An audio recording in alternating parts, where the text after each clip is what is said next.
خبر شامل کریں گے لاہور سے۔ میو نیوز کو موصول اطلاعات کے مطابق میواتی ڈائریکشن پاکستان کے chairman M D Chaudhry Fayyaz Meo Pandoki کی قیادت میں ایک اہم وفد نے کچوانا کاہنانو ضلع لاہور میں چھت گرنے کے افسوسناک واقعے میں شہید ہونے والے بچوں کے لواحقین سے ملاقات کی۔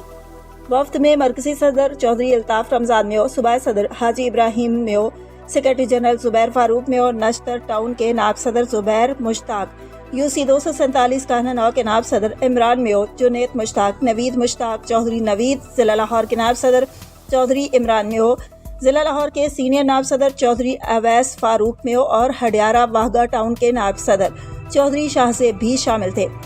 وفد نے متاثرہ خاندانوں سے دلی ہمدردی اور افسوس کا اظہار کرتے ہوئے کہا کہ اس المناک سانحے نے ہر آنکھ کو اشک بار کر دیا ہے۔ وفد کے اراکین نے شہید بچوں کے ایصال ثواب، بخشش و مغفرت اور درجات کی بلندی کے لیے خصوصی دعا کی، جبکہ غم زدہ لواحقین کے لیے صبر جمیل کی دعا بھی کی گئی۔